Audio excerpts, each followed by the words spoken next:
everybody. I'm Sean Reynolds from Sportsnet, about to be joined by Ken Weeb from Sportsnet. Together we're Kenny and Renny, and this is going to be a special edition, a draft edition of the Kenny and Renny show. Ken's having some technical difficulties on the other side of this. It's actually kind of a bit of a funny scene for me here, watching him behind the scenes struggle to find internet. Until we get him up and running, we got a great show coming up for you. We're going to be joined by Eric Engels soon, our Montreal reporter, who's going to dig into a number of things. Of course, they've got the number one pick, so boy, there's a lot riding at stake there.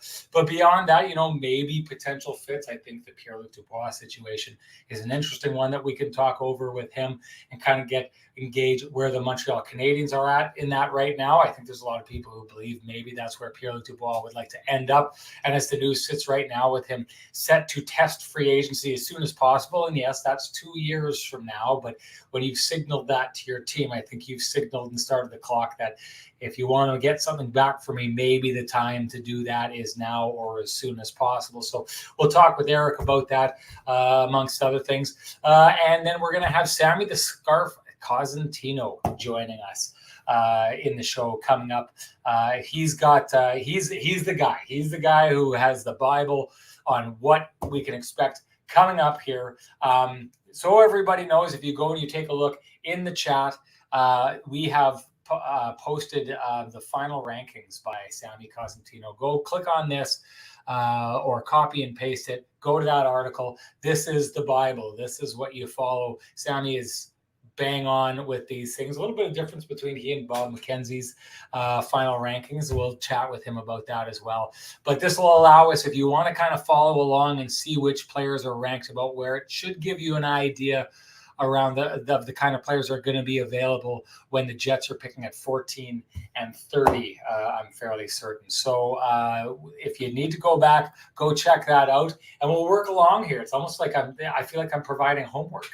This is phenomenal stuff. But I did want to say these are some special shows that we've started up here, and the part of that is we're using the funds from to get Kenny to the draft, where he is there right now. I don't leave for Montreal until tomorrow, but I did want to thank our sponsors who have been absolutely phenomenal for us. I'm going to bring up a board of the Cambrian Credit Union and all the sponsorships and donations that they've done to take part in our community. And we all know that people are house hunting this summer. So if you're thinking of buying a home, it is a good idea to know what you can afford and to get pre-approved. Getting pre-approved for a mortgage is a key step. So when you find that perfect home, you are ready to take advantage. Apply to get pre-approved for a mortgage at cambrian.mb.ca.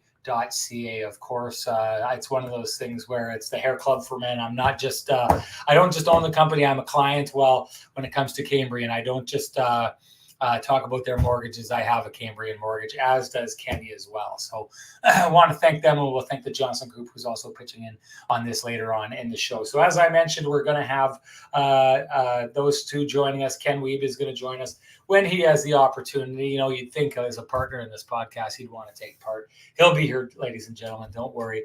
But also, I think we're going to dig into a little bit, some of the stuff that we saw yesterday. I'm interested in having a conversation with Ken about what, adding Rick Bowness now before the draft maybe does to the way, how the Jets, decide to draft. I know that this is something they're basically going to leave to the scouting staff. However, Rick Bowness has said that whenever he is asked by his general manager, by his owner, by anyone in the organization, what his opinion is, he will be giving them his unvarnished opinion.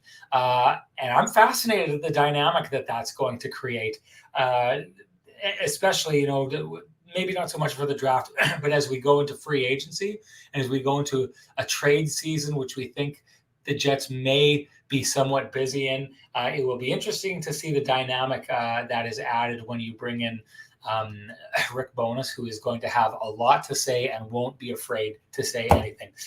Still waiting to see if Ken can get up here. In the meantime, I'm going to bring Eric Engels into the show. My good buddy. Oh, there's Kenny, joins at the same time.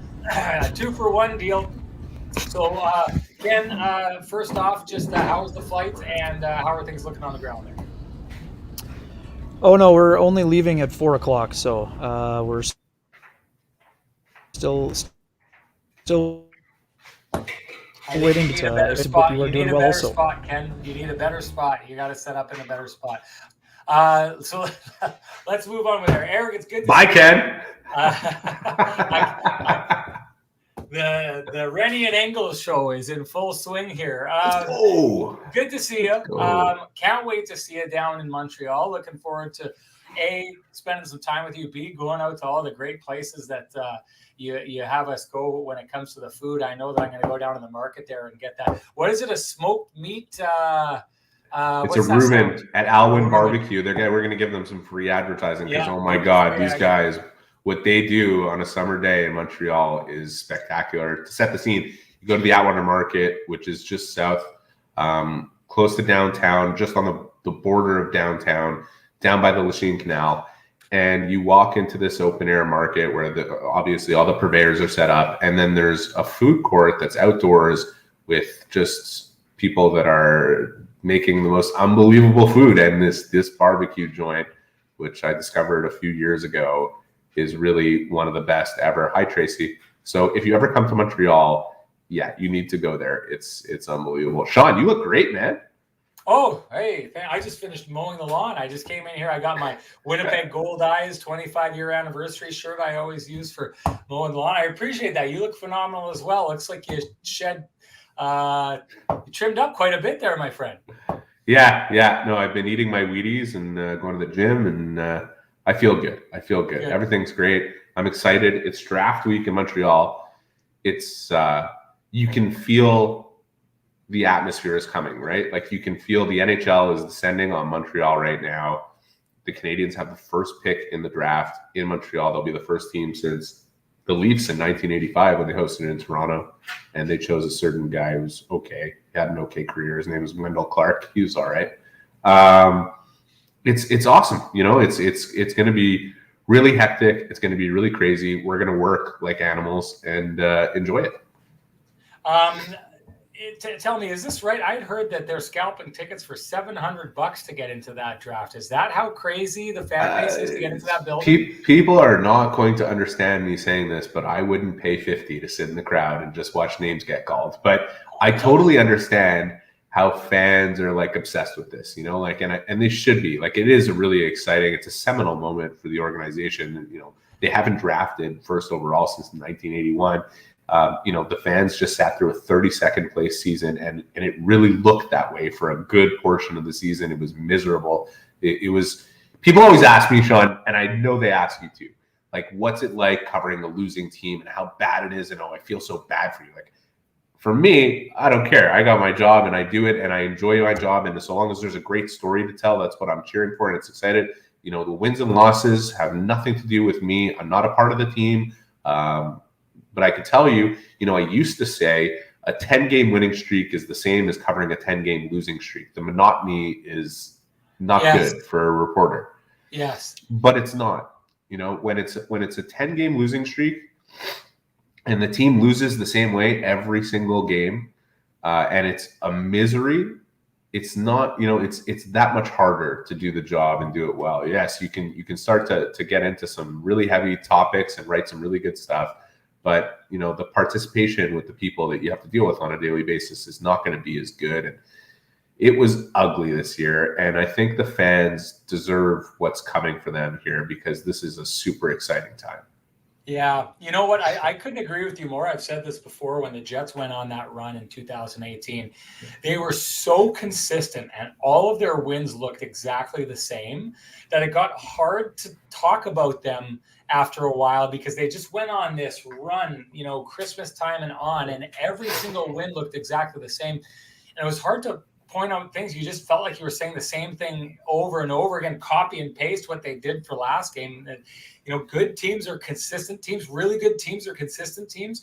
Really bad teams are consistently bad teams. So the storylines don't change. It's those teams that hover around 8th place. Those are the ones that get fun to cover job-wise because you never know what you're going to get every night. And I know, you know, the fans who've been tuning into Kenny and Renny and listening to us throughout the year have heard me say this, like, I never knew what was going to happen with the Jets in this last year. Like the one thing that was fairly consistent is they weren't going to string wins together. By the end of it, they weren't going to beat a team above the playoff line. So there were some consistencies there, but they'd come out one night, beat Tampa Bay 7-4, and then they'd show up the next night and get, like barely squeak by Seattle. So that was a fun. I think what you're saying is they weren't really a team. Well, I mean, teams, I guess, are on the same page. So in that matter, no, it was a team that did not look to be on the same page, which I think, Rick Bowness was addressing yesterday. I want to get into some Jets, Canadians angles before we get into the first overall stuff, because I want to feed the beast, and I know that our audience is, kind of intrigued by what's happening with Pierre-Luc Dubois right now. What can you tell us, on your end? I know that he spent some time there. I'm not saying you've talked to him or anything, but what's the word outside of Winnipeg on where Pierre-Luc Dubois is right now and what he wants? Before I answer, can I apologize to your audience for sniffling here? It feels like I've got a feather up one of my nostrils. I have like constant allergies. It's just that type of year for me. Listen, Pierre-Luc Dubois is always going to be a hot topic name in Montreal, especially knowing that going back to the Bergevin era, the Canadians were very heavily invested in trying to acquire him, and they were considering doing all kinds of things to do it, which ultimately didn't come to fruition because they didn't have a piece like Patrick Laine to do it, and they didn't, ultimately want to go that far down the road to do it. They were hoping that inevitably the market would freeze up and that Yarmo would have to accept what Marc Bergevin was going to sell him.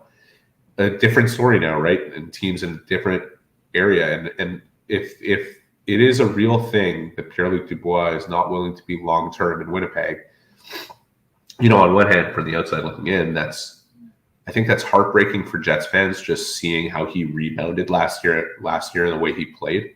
This past season, he really was, if he wasn't their best player, I'd have a hard time naming somebody else who was. Is it unqualified to say that he was their best player this year? I mean, Kyle Connor had. Okay. I never slowed down. Fine. And you can always absolutely. Connor Hellebuck is that guy, consistency-wise, because he did have some consistency issues that seemed to poke into his game here and there. He'd go quiet, at least offensively. He doesn't put in a bad game, but the offense can go to sleep for a little while. Josh Morris, he was pretty consistent this year, but his name's in the conversation, and a lot of the fans in here will die on that hill, because when I pointed out his lack of production sometime, I took a battering, Eric. So I think what we will agree on for sure is that he was really disappointing in the playoffs, and he was under a lot of pressure to come back and leave a very different optic in Jets fans' eyes. And he managed to do that with the way he played this year. And I think it's heartbreaking that, the challenges for Winnipeg, that they have to kind of go along with some of the players, that they have to incentivize them to say, hey, it may not be Los Angeles, it may not be Montreal, but we have something special here and you can be a part of it. And to know that, he might more be interested in just getting out on the market or being somewhere else after a year or two more, and then he's happy there, but not happy enough that he'd like to stay, it's tough to hear if you're a Jets fan. I have no idea. So I have no doubt, I should say. From the Montreal angle, this is a team that for the better part of 3 decades has not had an elite number one centerman, and Pierre-Luc Dubois at points over his career has shown that he absolutely has that ability. So if he gets out there, and I don't think he's getting out there right now, but if he gets out there at some point, this team will be in the mix to potentially acquire him. They have a lot going on this week that could change who they are as a team. But I don't think they'll be out of the race for a player like that if he becomes available. Now, I know Ken is he's looking like he's close to joining. I don't want to speak for him, but I know that he was okay. So I'm going to bring Ken into the show now. Hopefully, there he is. Hold it together. It's a little fuzzy, but that's sorry okay. about We've been through this before. We know. Hey, there's a reason players in the league complain about Winnipeg's internet. This is what you're seeing firsthand right here. But wait, are you guys both coming here? Is that the deal?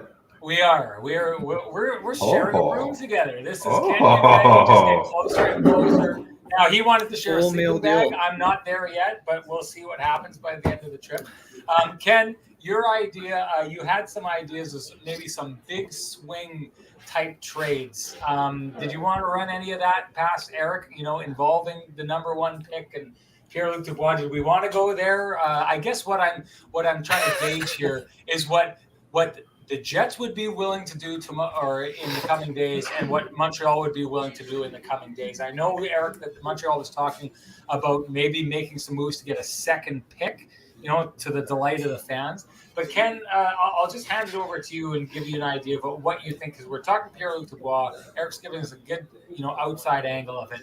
I want you to give us the inside angle of where you think Pierre-Luc Dubois stands right now, and what a team like Montreal, who may be interested in him, would have to do to acquire. Yeah, I think from the last couple of days, since we had our theory at the Stanley Cup final, I think it's much more likely that Montreal would be in the market for trying to get that second overall pick, maybe in a deal involving Josh Anderson, some kind of package around there, and maybe that second first round, right, Eric? Isn't that sort of what the buzz is now? But around the Stanley Cup final, there were some whispers maybe that. I don't think the Jets want to move Dubois, but maybe if that first overall pick was involved, maybe there'd be a chance that they would consider maybe expediting the process. But I think that would be the only way. If Montreal does not make the first overall pick, it has to be a deal involving the French-Canadian Pierre-Luc Dubois, but it would also have to be a deal involving a contract extension that would be in play. But I would say the likelihood is, especially after the way Kevin Cheveldayoff answered your question yesterday, Sean, he was pretty dismissive in terms of, I think that the times where he listens, I don't think he's listening on Pierre-Luc Dubois, but it wouldn't surprise me if there was a conversation had at some point, especially given the, sort of, it seems like there isn't a consensus with the Canadians right now, Eric. Is that fair to say? It's still kind of split in terms of who the number one overall would be if they only have the one choice? You know what? I'll answer that, Kenny, but I'm listening to you talk and thinking more about Winnipeg now, because sure. What would Montreal be able to give them right now, even if it was the first overall pick, which is let's just be honest right now with any fan that's out there thinking that's not happening. What would they give them that would advance their agenda for this season? Like, I can't. No, and that's why I say. I mean, I think that the prospect of Shane Wright for 8 seasons maybe is better than the prospect of Pierre-Luc Dubois for 1. But based on the timelines, but we can strike that possibility, right? We can strike. Montreal is not trading the first overall pick for Pierre-Luc Dubois unless Pierre-Luc Dubois is coming with a sweetheart contract and like another amazing player with him. Like it just doesn't make sense. And from Winnipeg's angle, even what you're saying kind of makes sense, but also it's, do you see the 3 players at the top of this draft as the ones that you are willing to make that big of a wave move for? I know my personal opinion of the draft in general, and no, I don't think the Canadians, I think if the Canadians are decided, they've been pretty open about everything they've been doing, and this is something that they want to be extremely close about. Like, anybody who tells you right now they know exactly who they're picking is lying. Like, if I'm not saying this in any measure of like being conceited or anything like that. If I don't know, I really don't think anybody else does. I've spoken to everybody I could speak to about this and looked under every rock, and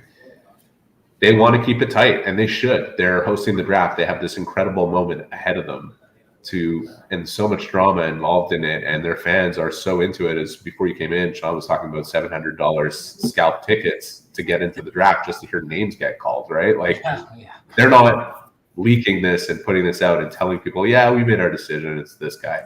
Like, this is going to be a big moment. I was on the phone actually today with well, I can't really say who, but I said, he asked me, who do you think is going to make the pick? Who's going to be the player or the person for the Canadians to make the pick? I said, if you really wanted to make it extremely dramatic, slap the C on Suzuki and have him go make the pick. That would be something really, an explosive reaction out of the Bell Center if that happened. It's going to be crazy anyways. They're going to blow the roof off. But Anyways, I'm rambling. I'm all over the place here. I even forgot what you asked me now, Ken. No My worries. other question to you, be? Eric, How cool would that be if it they would did be that? pretty. It would be amazing. Is there any scenario where Kent Hughes is pushing fast forward on the rebuild itself, Eric? And is that part of why they're considering a second first round pick and maybe moving somebody that is more of a veteran? The answer is absolutely yes, provided that the scenario presents itself to him. So, he's open to all possibilities. He's going to take his time with this.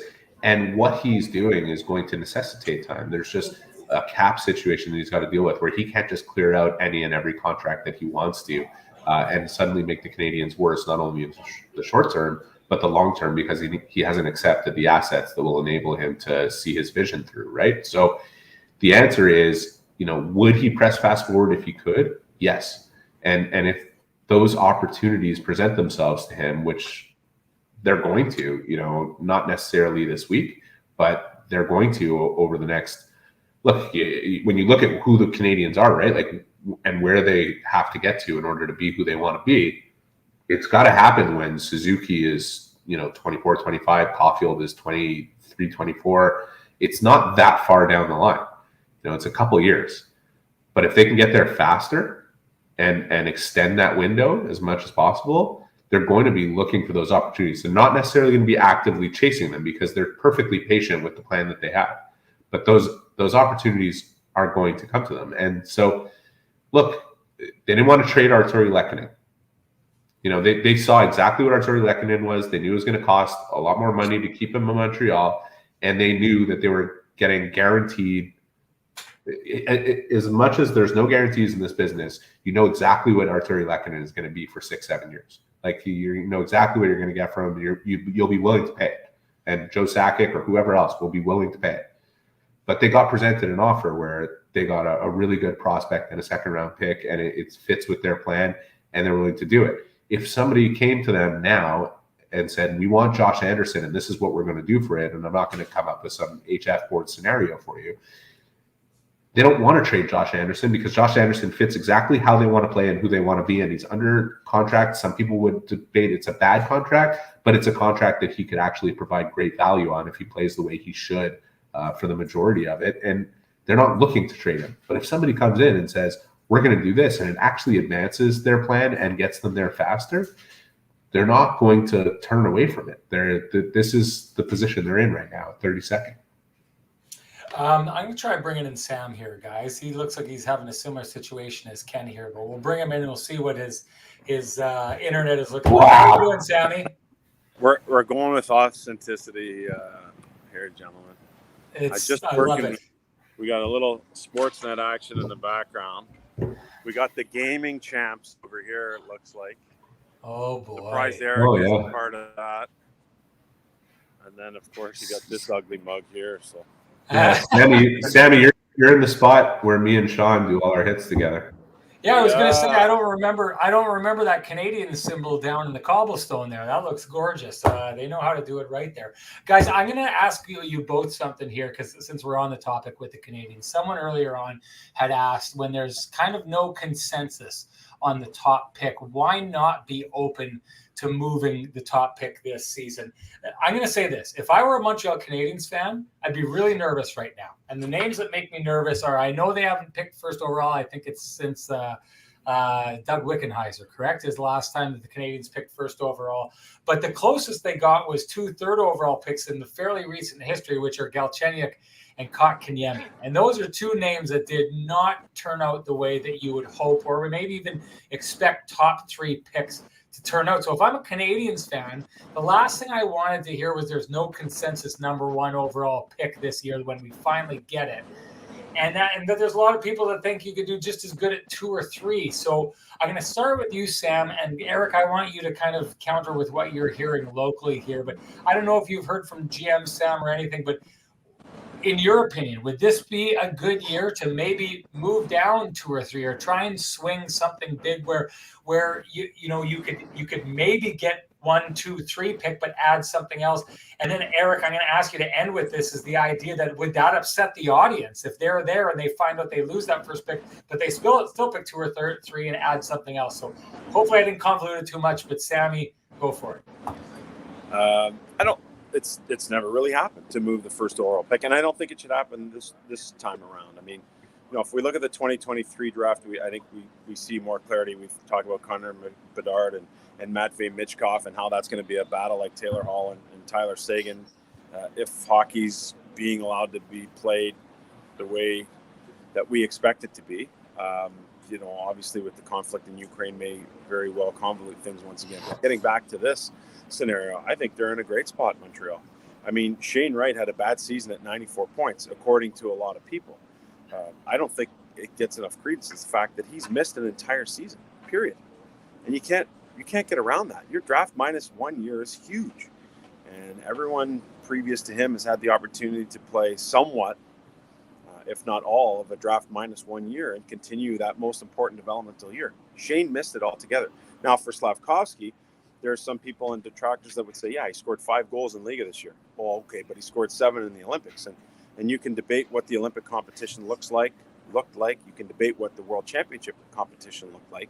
But what it says to me is that he's been on a steady rise all season long. And when you're looking at the power scoring forward with that kind of size, they are not easy to come by. Neither are right-handed centers who can play both ends of the ice. So it's a great debate to be had, and I don't think you can go wrong with either guy. Having said that, because there's so much great debate and because we don't have that clear McDavid, McKinnon-Matthews scenario, it doesn't mean that you're not going to get a great player at number 1.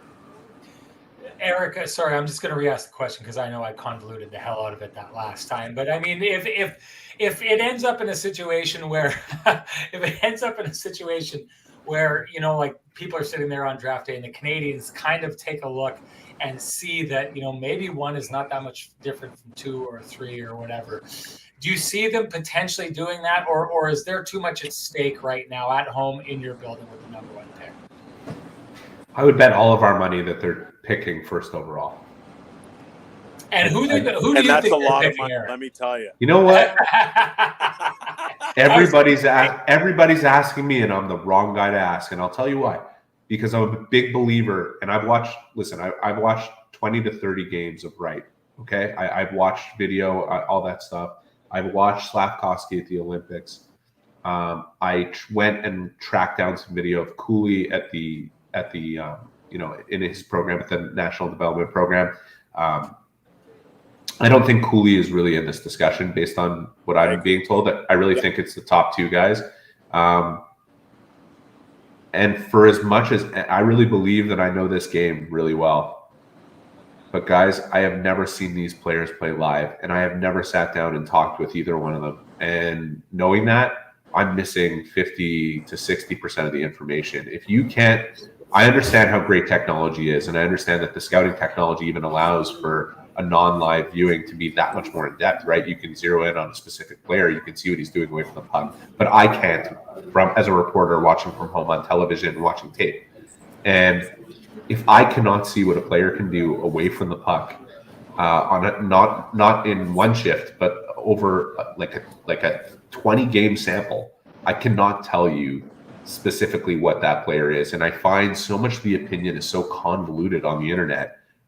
Even from people who claim to be real experts and not like ones that Sam is. And I'm telling you right now, if I wasn't sitting on the floor, Thursday and Friday, I would be watching Sam do his thing. Because last year when I watched the draft and the insanity that happened around Montreal and all that, but like Sam, you were incredible, and this is your thing, and this is your party, and like you just... God.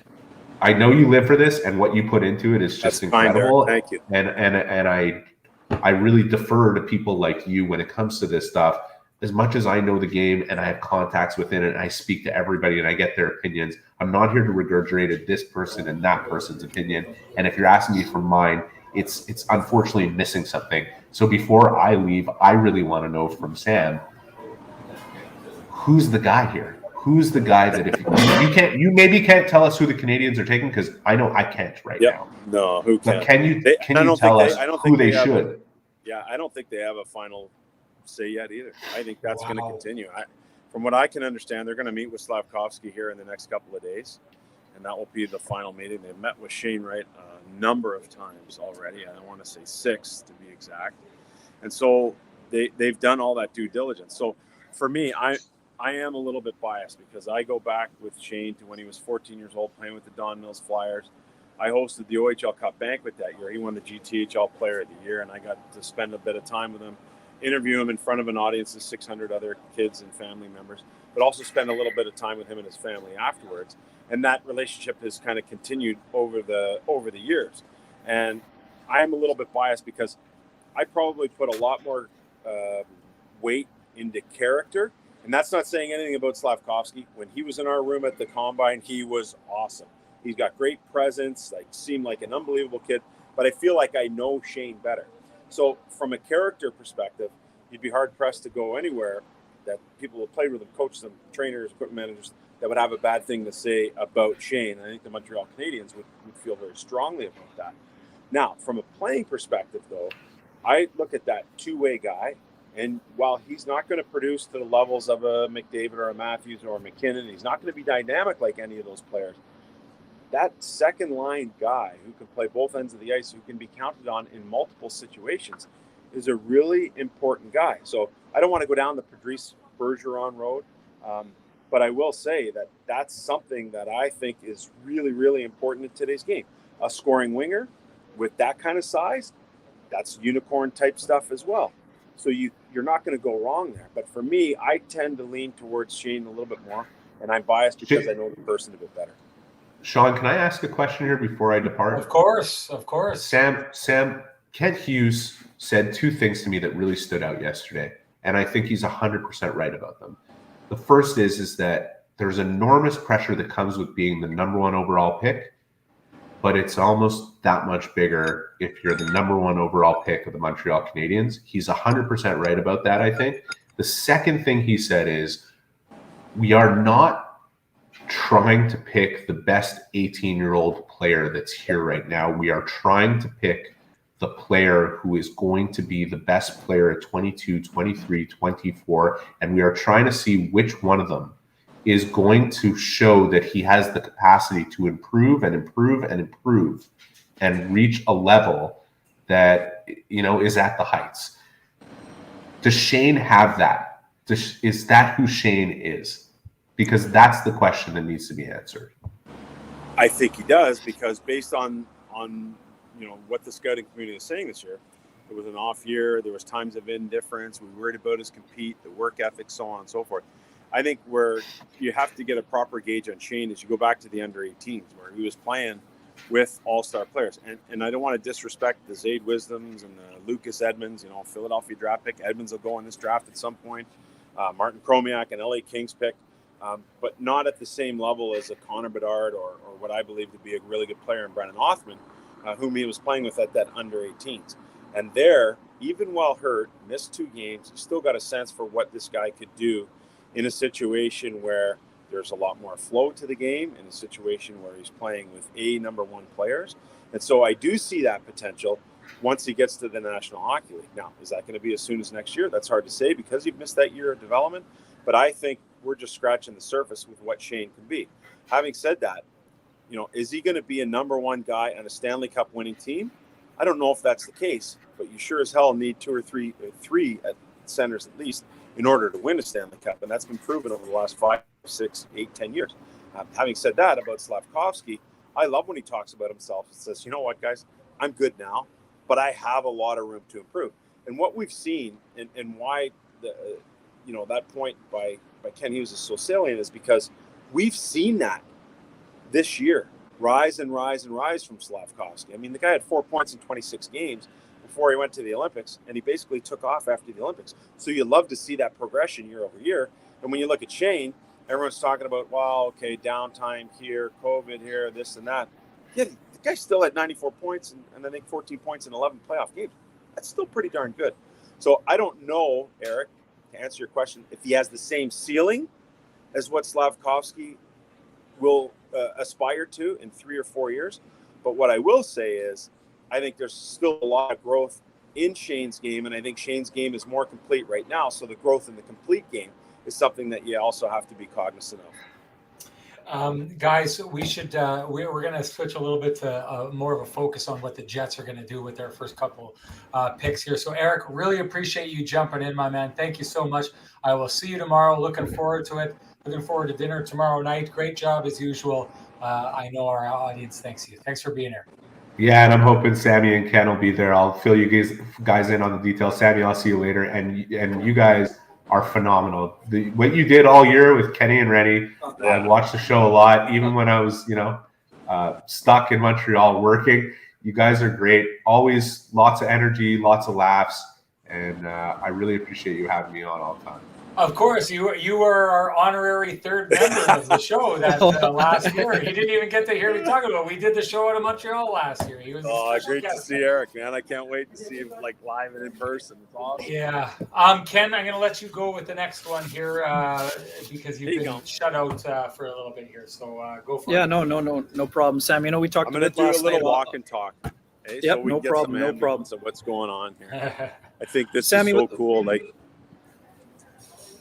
With the Jets having the 2 picks, Sam, do you think there is a potential for some movement, whether it's up or down, whether it's with the 14th or the 30th? I mean, the last time the Jets had 2 picks was 2016. They got Laine at 2 and then traded up from 22 to 18 to get Logan Stanley. Just based on the variations of the boards, do you see some action when it comes to the Jets picks here in round 1? I don't anticipate it currently, but with the volatility that I project this draft to have, once you start getting into the 10, and I strongly believe there's 10 names that most people have. So if something goes awry inside of that 10, and there's a guy that you would have had inside of 10 that now sits there at 11, then maybe things will change and hasten. But as it stands right now, I think Winnipeg's pretty happy with where it is. I do like the 14th pick. If I could get up 4 spots, I would like to do that. But then again, that's going to cost you, I think, an asset that you probably don't want to give up in order to do that. That pick later in the draft is going to be really wild too. And that's where I think there might be an opportunity to make a move, only because, again, with the volatility of this draft, we're talking about a group that I think is about 30 to 35 players deep to take up what I would consider the final 22 spots. And so having said that, if you're picking at the end of the first round and you're sitting there and you're one of the 9 teams that doesn't have a first round pick and you're like, wow, the list has gone a little bit awry here, then there's going to be some offers made on that pick and probably something that the Jets will like. But I don't really see it happening with 14. With the second pick, I do see some possibilities there. Sammy, give us an idea of what people can expect this draft to look like. Like I can't tell, because I'm hearing that, basically there's so much confusion on what's happening with the first overall pick. But at the same time, I don't think anyone is suggesting that this is a year where the first overall pick, I mean, it's not like where people are saying, no doubt Shane Wright or Slafkovsky are generational type players. So I think a lot of times people, judge the draft based on the top guys and everything else follows, because we've got like the 2015 year, right, where Connor McDavid goes and then everyone else who goes as a star deeper and deeper and deeper. But it's not always like that. Is there good value in this draft compared to other years? And maybe you could give us like a comparison to another year that you think the kind of value exists in this one? I do think there is good value here, but it's less certain, and only because any way you slice it or to dice it, guys have missed a lot of time. So Ontario Hockey League didn't play. If you played in the Western League, you played 24 games in a bubble against, depending on what bubble you're in, mediocre competition. If you're in the Quebec League, you stopped and started 1,000 times. You still played a modified schedule. Yeah, they got to the championship and so on, but still nowhere near what you typically get in your draft minus 1 year. So all of that uncertainty, and again, to speak of the European players who, if they weren't playing J20 or J18 and they had to go play up a level, didn't get a lot of time with their respective men's professional teams or any time at all. So it is a real challenge to try and make that determination. And that's why I think we have this scattershot ideal behind the players after the first 10 picks. But I do think there is going to be some value later on. I think there's going to be some guys who are late bloomers, and Owen Pickering would be one of those guys. Maverick Lamoureux would be one of those guys. Both of those guys are really big defensemen who I think are just starting to come into their own. Noel Warren, who I projected to go with the last pick in the first round, is another one of those guys, a big defenseman with so much upside and so much potential to still realize that I do think there's some value there. Comparing it to another draft, man, I haven't really thought that one through. I do look at some similarities to the 2019 only because of the influx of what we're going to see from the U.S. Development Program, where that year they set all kinds of records, Hughes and Zegras, Turcotte, Caulfield, that group. I don't think this group is as high end as that group, but in terms of the quantity in the first round, we'll get close there. I think 6 to 8 players from that program will end up going to the first round. So you see some similarities there. But comparing it to most other drafts, at least in recent history, we've always seen a goaltender or two challenging for a spot in the first round. That's not going to happen at all this year. So that is something that will make this draft unique. And again, we don't have that generational guy that we're used to seeing every couple of years, if not in back-to-back years like we did in 2015-16. So this thing, I think, is a beast unto its own, and I really don't think it has a comparable in terms of drafts past. Sammy, we've talked a lot about the Winnipeg Ice guys on our preview shows during the Western Hockey League playoffs. So what's your sense in terms of where maybe Connor Geekie and Matthew Savoy sit right now? And is there the potential for one of them to be left on the board when Kevin Cheveldayoff steps to the podium at number 14? Yeah, on my mock, I have Geekie going there at 14. Size at center ice is obviously very coveted. I think there are some holes in his game that Connor needs to address. And I think with a brother who's in the game and a father who's been around it for a long time, that those are things that they will be able to work towards improving upon. Matthew Savoy is the really interesting guy to me. He was in my top 10 all season long. We're so closely butted up to the end of the cup, and you see how size plays a factor, that I'm wondering, and I do believe that it might have pushed him just outside of the top 10. I have Matthew going number 11 to the San Jose Sharks. But he's a guy for me that is of great interest because he pops when he goes out there. And he looks a lot more like maybe a Logan Cooley than, when comparing him to those generational guys that we talked about. And I'm not saying he's McDavid or a Matthews or a McKinnon, but I'm saying he does have that same sort of pop when you see him out on the ice in terms of his passing ability, in terms of how he scoots around the ice, not afraid to go to to hard areas to be able to retrieve pucks. So he's a guy of real interest to me here when it comes to this draft is Savoy and where he ends up going. I should let everyone know again in the chat. I posted at the top of the chat Sam's article, his final draft ranking positions.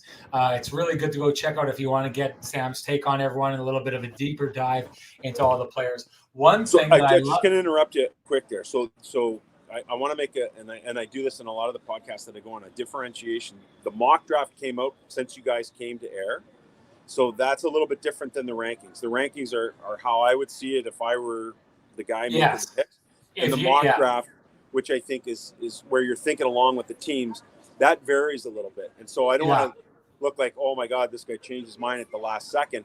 They're two different animals. And I think it's important to point that out. And sometimes the fan base doesn't realize that, especially if you're kind of new to this and you haven't watched before. So the mock is up there. The final rankings are up there. I think Jason Bukala has a piece that everybody should read based on his experience as a director of scouting or former director of scouting with the Florida Panthers. So sorry to interrupt you, but I just wanted to make that distinction.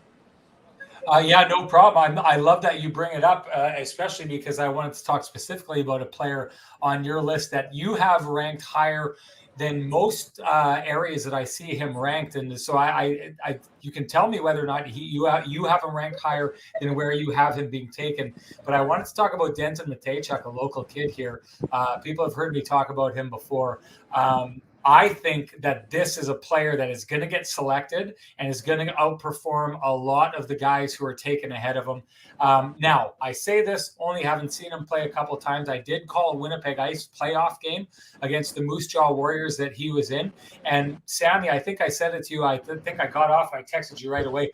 But he popped all night. And I actually thought in that game, he outperformed Savoy and Geeky. Now, let's make it clear, there's a lot more space for him to do that. There's a lot of really good players on the Winnipeg ice, so there's competition for ice time that Savoy had to go through and Geeky had to go through. Denton Matejchuk, you could kind of tell his coaches just said, take the ice, it's yours, and do what you want with it. But I was blown away by what he was able to do, the confidence he was able to play with.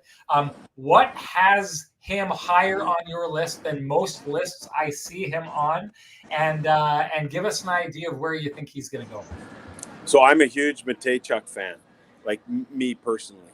But the variance that I'm getting from the scouting community is really all over the map. I've had people as high as just outside the top 10, and I've had guys say, oh yeah, he's going to end up dropping to the end of the first round. And that's a pretty wide variance, but I guess in this draft, it doesn't surprise me entirely.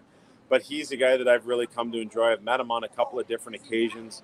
I like the fact that he's an athlete, obviously a very good baseball player, growing up playing that game at a high level until he had to make a decision. I've talked to DeMarco Leary, the head coach in Moose Jaw, on a number of occasions about him and the leadership he brings and the habits he brings to practice and how he lifts the intensity of the rest of the group by how he plays and practices, and just some of the things off ice and how he commands respect from the rest of his teammates. Those are all hugely important elements for having success in the National Hockey League. And so Denton is filled with all of those things.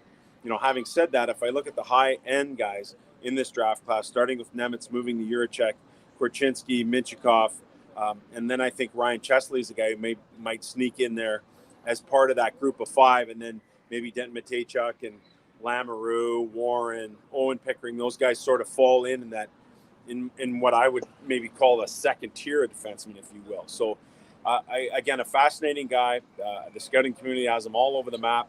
He's a guy I have somewhere in the middle of the pack, and I think you're right when you bet on character. He's full of it. Sam, let's stay with the U.S. National Development Program guys a little bit here. Guys in that range for the Jets would be Jimmy Snuggerud and also Frank Nazar. What do you like about those two guys, and sort of how do you see their day unfolding on Thursday? Well, Snuggerud is really good around the net. I mean, anywhere in front of the net in terms of tipping pucks, chasing down rebounds, being a nuisance to the goalie. He's really good in that area around the net, and I love that because that's where so many goals are scored if you look at all the analytics in hockey these days. So I love that part about him. Skating, decent, size, good. Dad played in the league, always a plus in my opinion. And when it comes to what we're seeing out of the program in terms of some of these other guys, we talk about Cooley and Gauthier, and of course, we get to Frank Nazar, and he's a really interesting guy because I get the sense from Frank he's a little bit of a different character than the rest of the group. Typically, you're seeing a group that comes out of that program that is a supremely confident group, and not that Frank is not a confident guy, but he seems to be a little bit more humbled and a guy who maybe just, I guess, kind of knows his place, maybe better than some that I've seen that come out of the program. Now, that ego can serve you well, definitely, in the long run, when you're going to play in the National Hockey League and you're in a room with a bunch of type A personalities. But for Frank, I know there's been some hard times with his family. He's got 3 sisters. His dad owned a parking garage near Joe Louis Arena, which is where they kind of got introduced to the game and what made him want to play. But he's a really good worker. He's a tight space guy. He turns quickly, he accelerates quickly, and can gain separation on opponents really quickly. So that part of the game, which is played these days, he's really good in those parts of the game. So 2 entirely different guys. I like them both. If you lean towards the size, then Snuggerud would obviously be your choice there. Sammy, waiters right here read my mind because I remember watching Brad Lambert play, a couple of years ago before everything blew up. And this guy looked like he was in the conversation early on for being the first overall pick. And I've just seen him drop and drop. I remember watching him play, hearing his story. I think his dad's a Canadian guy who went over and played pro hockey over in Finland. Now he's a Finnish guy with a Canadian name. But what happened to Brad Lambert, who looked like he was on the course to most definitely being a top 10, if not a top 5 player? So it's funny you say that. I talked to one scout today, and they're saying, when you go to Liga and watch Liga, it's not particularly fun hockey. It's a lot of trapping. It's a lot of D-zone play. It's a lot of having to fight through things. And, unless you come with a power game like a Slavkovsky who can fight through some of those things, you're going to be challenged as a younger player. Having said that, if you go back to last year, even a year younger, 15 points in 46 games, pretty good. And everyone expected a big rise this year after getting that experience. With the stops and starts of the year, I think it's been challenging for Brad, changing teams, moving away from Kemmel, whom he's played with on the Yip team at the start of the year, and moving over to the Pelicans. And the numbers didn't really change a whole lot, but I do think that was alarming to some scouts as to why that change was made. And so when it comes to Brad, if you're looking at him in his skill set in a vacuum, every part of his game translates. Could he think it a little better? Sure. Could he be a little harder on pucks with more strength? Sure. All of those things come into play. But in terms of, playing quick, being able to beat guys on the outside, going to the inside, going to the net, making plays, having good vision, all of those things are present in his game. And so that's what is confounded scouts, is the fact that you have all of these key elements, yet you're still not able to produce. Like, what's going on here? And, I think there's some background noise with this player too that some people are concerned about. And that's been, present here over the last couple of years. How about a quick one on Philip Massar, Sam? We talked a little bit about him last night. He's a kind of explosive winger, can score. He could be in the range for the Jets' second first-round pick. What do you like about his game? I like the fact that he's a pretty well-rounded guy. He's got good compete to his game. Sometimes you see those offensive players that are playing in the men's European League and they pop simply because of their numbers.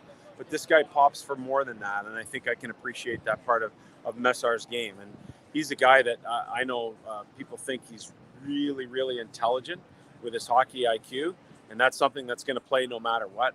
He's got the speed to match the ability to think the game at that speed, and that's also a really important element. So there is going to be some teams looking at him, I believe, in the latter half of the first round, and Winnipeg would be in that range.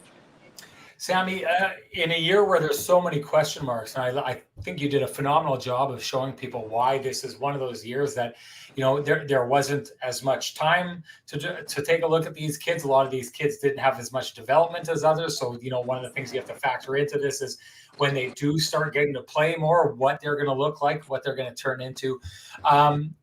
I personally think this is one of the years where the teams that really invest in their scouting staff and have really good scouting staffs could really kind of make hay this year, and teams that don't could really get exposed. Who are some of the teams you think are primed to have a really good draft because of the scouting staffs that they have in place? Well, I always like Tampa.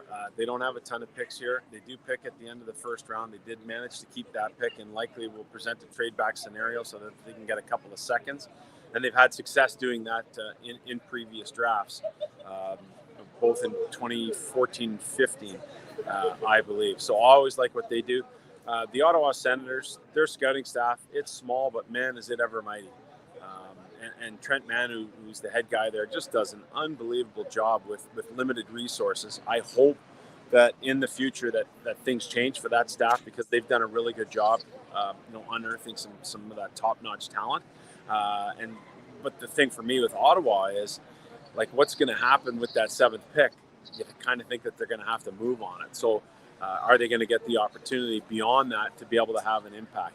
Those are three teams I have a great appreciation for in their ability to draft. And those would be the teams with their resources and their previous success that I'd be looking at 3-4 years down the road that they've done some damage, especially in the latter stages of it. Sammy, I'm going to board my flight right here after this one. I know you got to get going as well, but we talked a lot about the Manitobans that could be first rounders. You had an opportunity to watch Adam Ingram with his Youngstown team. He's one of the more intriguing guys because of the raw materials, right? How do you see his kind of week unfolding here? Sounds like it could be anywhere between the second and fourth rounds. What do you like about his game, and where do you think he, could? What kind of a weekend is he going to have? Maybe it's an amazing story. I think he was limited to single-digit games in the MJHL last year, and so pretty good. Just like most people, he was limited, and then he goes to a really difficult league in the USHL and puts up point per game numbers. I am so impressed by that. I am really impressed by that. So he's a good skater. I mean, the thing with Ingram is he's just so slight, and that's something that's obviously going to come with time and getting into the weight room and working on a nutritional plan and that sort of thing. But he's got good hands. He goes to the net. He likes hanging around the net. He shoots the puck pretty good. So there are a lot of really good elements to his game. But he's young in terms of his hockey playing. 8 games last year, I think it was. That's not nearly enough in a draft -1 to make a determination of what he's like in his draft year, other than the fact that his numbers pop because he was a point per game in a really difficult league with only having 8 games of experience the previous year. So big fan of his. I don't think he gets into the first. At one point I had him in there, but the more I studied this draft class, I'm like you. I think he's probably, in the latter stages of the second round and beyond. Sammy, really appreciate you here. Thanks for joining us. We'll see you down there. I won't be there today, but I'm really hoping to spend some time with you because it's always the best time I spend. Thank you, my friend. I love it, boys, and I'm pretty pissed I didn't get the opportunity to bust out the scarf, but maybe there'll be a Budweiser at some point. Always. We've got plenty of time for the scarf. See you tonight. See you down there, Sammy. See you tonight. And Kenny, before we go, I just wanted to make sure that, I bring again to the attention the great work that our sponsors have done to help make this come to fruition, one of them being the Johnson Group. You won't find 2 businesses with the same challenges, but you will find 30,000 businesses with Chambers Plan. Employee benefits proudly administered by our friends at Johnson Group. Chambers Plan is Canada's #1 plan for employee benefits because it evolves with the way you work and live. The plan is run as a not-for-profit designed specifically to support small businesses, and its unique pooling strategy keeps rates stable, so you won't have any surprises at your next renewal. Chambers Plan now comes with professional consulting on key financial, legal, and HR issues, and teledoc telemedicine services are included with every health option. See how Chambers Plan can benefit your business by visiting chamberplan.ca. And we've said this once, I'll say it 1,000 times. If you appreciate the conversation, the sports conversations that happen in this town, they don't happen without the support of organizations and businesses like the Johnson Group and like Cambrian Credit Union. Ken, I think you got to get going there. So we'll say sayonara to everybody. Thank you so much for joining us. Had a great crowd here. Thanks to Winnipeg Sports Talk for sending them in this direction. Fly safe, Ken, and I will see you there tomorrow. Looking forward to it. Tune in for the rest of the week. We're going to have more of these shows, people, live from Montreal. Thank you so much, everyone. Bye-bye.